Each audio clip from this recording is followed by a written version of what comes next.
Hello, everyone, and welcome to the Jeffrey Epstein Show. I'm your host, Bobbycapucci, and this is a morning update. We got movement on the compensation fund, folks. It is now open, and survivors can start to apply to get themselves some money. I know that money doesn't change everything, right? But when you went through what these girls have went through, it helps to start, at the very least, stop the bleeding. It lets them have the ability to pursue what they want to pursue in their life going forward. They want to become a painter and hang out with our fantastic resident artist painter, Maria Farmer. Hey, that's something they can pursue. They want to go back to school and become a doctor or an engineer or anything like that. Hey, they have that ability. If they want to swim around in their new money, like Scrooge McDuck, that's up to them as well. My point is, it's about time that these survivors are allowed to move on with their life a little bit. And from where I'm at, this is definitely a step in the right direction for that to occur. Because let's remember, folks, with Jeffrey Epstein dead, the only ounce of meat you're extracting at this point is from his estate. So he might be dead, but it is one last thumb in the eye to Jeffrey Epstein and all of his cowardly associates who thought they were going to benefit from him moving his money off shore to the Virgin Islands. Well, I want every last cent of this man's money transferred to the survivors. And you could bring it in Brinks trucks too. Let's film it. Let's watch the Brinks truck back up onto their front lawn and then just dump the money out. So this is great news, right? We've been talking about this compensation fund. We've been talking about the fact that it has to get off the ground, but also that it has to be fair, and not even just fair, but it has to be slanted in the favor of the survivors. They've earned that much. And from all reports, it certainly looks like the compensation fund that they came up with, that was put into motion, was something that the survivors and their lawyers were all behind for the most part. So it's definitely good to see that this fund is kicked into action. It's good to see that these ladies are going to be able to get some of that compensation. And for me, what it really does is it validates this whole entire thing. Epstein's estate is taking responsibility for the crimes committed by Jeffrey Epstein. What more do you need to know to think that this man is guilty? All right, so our article today is from the New York Post, and the author is Priscilla D. Gregory.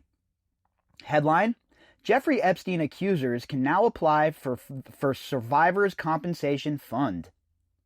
Jeffrey Epstein's accusers can finally get some justice. The Dead Pedophile Survivors Compensation Fund is now taking claims, the fund administrator announced Thursday. That is awesome news. That is awesome news, because guess what? That means these survivors are one day closer to being compensated for what they went through, right? All of these years, all of these decades, struggling to get by. Worrying about their mental health, trying to kick the PTSD, trying to just live a normal life, while at the same time trying to do the regular duties that the rest of us find ourselves stressed over on a regular basis. Now add to that all your regular woes of money and bills and this, that, the other thing. Add on top of that what happened to these girls, and you'll see why I'm such a big proponent of them getting all sorts of dough. This program provides survivors of Jeffrey Epstein the opportunity to be heard outside the glare of a public courtroom proceeding and to receive acknowledgement by an independent third party as to the legitimacy of their experience and the long-term suffering it has wrought, Fund Administrator Jordana Feldman said in a statement. That's very important, right? These girls have suffered for years, decades, and nobody listened to them. The complicit, garbage-ass legacy media abandoned them. The system abandoned them. And they were left to stand up and take on some of the most powerful people in the world on their own? Yeah, I think that deserves a fat payout. The program, which was created in November by the same people involved in the 9/11 Victims Compensation Fund, is being run independently of his $634 million estate, which will ultimately pay the survivors. And that's probably good news for Indike and Khan at this point, because you have to think they're worried about their own exposure as far as the criminal proceedings go. These aren't good guys, right? There's no gray area for these two, in my opinion. Their signatures are all over the place when it comes to Jeffrey Epstein. They should have never even been involved in this compensation fund. These two bozos are better off doing it, whatever it is that people do when they're getting ready to face some RICO indictments, because that's what they have in their future to look forward to. It provides a confidential forum for at least 70 women who say they were sexually abused by the 66-year-old convicted pedophile hedge funder to receive monetary compensation without having to fight their cases publicly in court. And I think a lot of it also has to do with how it's streamlined here, right? Court cases can take forever. But I'm guessing this compensation fund is going to be a very streamlined process where the survivors can get in, talk about what they went through, get it all down on record, and then hopefully receive payment very shortly after that. Because it's not through the court, remember, this is an independent body that's going to be deciding. So with that being the case, they don't have to wait on a judge and the rulings, etc., etc. Accusers can apply even if their cases would have been time-barred in court, or if they had no prior settlement. And the standard for proving their accusations is more relaxed than it would have been in court, the administrator said. I agree with that as well. In court, there's supposedly, anyway, a strict standard, a very stringent standard that you have to meet if you want to make things move in your direction. Well, when it comes to something like this, a compensation fund, it's a lot less informal than the court, and there is some wiggle room for these fund administrators to do the right thing. That's the question, though, right? Of course, we have to remain skeptical, and we have to keep our eye on it to make sure that these fund administrators aren't dicking around. The survivors may opt in or out of the fund, but must sign a release not to bring more legal action against the estate if they participate. That means if they accept money from this fund, that they can't go to court later on and try and bring more legal action against Jeffrey Epstein's estate. It's kind of like when you get into a car accident and you accept the settlement and you have to sign the waiver, and that waiver says that you will not go after them later on, blah, blah, blah, blah, blah, blah, blah, etc., etc. So that's basically the same thing that's going on here. But what's different than the usual type of deal is they're still allowed to talk about their stories. They're allowed to talk about it to whoever they want. They don't have to keep it private. They can write books, and they can go after others who abuse them. Anyone who has not already filed suit or staked a claim in the estate can register with the program online. The fund will accept applications until March 25th, 2021, the administrator said. Treating survivors with dignity and respect and providing them with appropriate compensation is central to our work with the program, even as we recognize that no amount of money will erase the years of pain these survivors have endured, Feldman said. And that's true. Look, it's not about the money at this point from where I'm sitting. It's about the validation the money brings. It's the only way to kick Jeffrey Epstein in the fruits now. And that's what you're doing here when you take this man's fortune. You're kicking him squarely in the fruits. Feldman added that the fund is committed to processing the survivors' claims in a prompt, fair, and effective manner. And that goes back to what I was talking about, it being streamlined. You know that they're going to streamline this. They want to get this over and done with. They don't want to be under scrutiny. They don't want to be hammered in the press. And they certainly don't want to be in the target of the Jeffrey Epstein show. The fund was stalled in court for months as the survivors' lawyers, estate executors, and the Attorney General of the U.S. Virgin Islands negotiated over how it should be run. It was finally approved by a Virgin Islands judge earlier this month. Jeffrey Epstein committed suicide by hanging, supposedly, last August in a lower Manhattan jail cell while awaiting trial on sex trafficking charges. All right, so look, that's where we're at with the fund. We've been following this from the very beginning, And I've always been skeptical of things, funds like this, because I don't like to see survivors and people who were victimized be taken advantage of multiple times. But for once, it certainly looks like this fund is leaning in the favor of the survivors.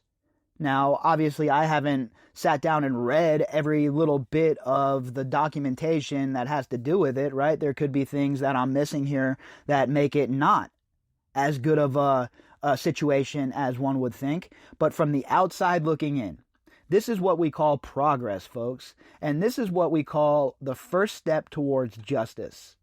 First, you hammer these fools civilly.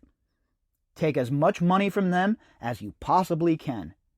At the same time, the gears of justice, hopefully, are grinding away and working behind the scenes to do the same thing to them criminally. Once you have crushed them financially, and they have no recourse to defend themselves properly, then drop the RICO indictments on them and litigate them all the way to federal prison. I know that sounds harsh, but that is how the government works. The government is brutal. Do you really think that the federal agents are not going to do whatever they can to get you to flip, get you to turn, to get you to, incriminate yourself? That's what they do. There's nothing on the books that says federal agents can't lie. They can lie all the time. It's you that can't lie to them. So once you crush these people financially in civil court and you just break their whole entire base, well, it's a lot easier to smash them criminally. And once this estate has been picked clean and there's no, oh, well, Jeffrey Epstein's estate will pay for our defense, shit's going to get a lot hotter for these people, because it cost millions of dollars to litigate a RICO case. You know how I know that? I've seen it up close and personal.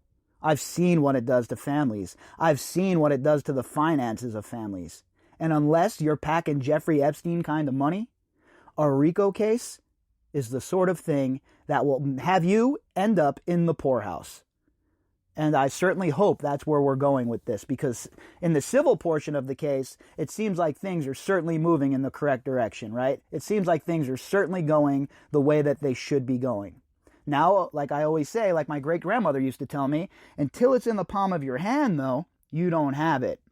So until the payouts begin and we see that they're fair and we see that the survivors aren't being taken advantage of again, I'll remain skeptical. But I will say, I am pretty pumped to see that it's starting to happen and that these girls are able to request a little bit of financial help here, because guess what? They deserve every single dollar that is coming their way. All right, so tomorrow I will be choosing one of you to co-host a segment with me. I will choose the person tomorrow and I will make the announcement on the morning update on Saturday morning. And obviously I will send you an email before then so that we can get our ducks in a row, etc., etc. But I'm looking forward to having one of you pop on here and co-host a segment with me next Tuesday. If you have not sent the email yet, you have one more day. Send it to me by midnight tonight, or else you're out until next month. All right, everybody. If you'd like to contact me, you can do that at bobbycapucci@protonmail.com. That's BOBBYCAPUCCI@protonmail.com. You can also find me on Twitter at BOBBY_CAPUCCI. All right, everybody. We'll be back later on tonight with the Daily Drop.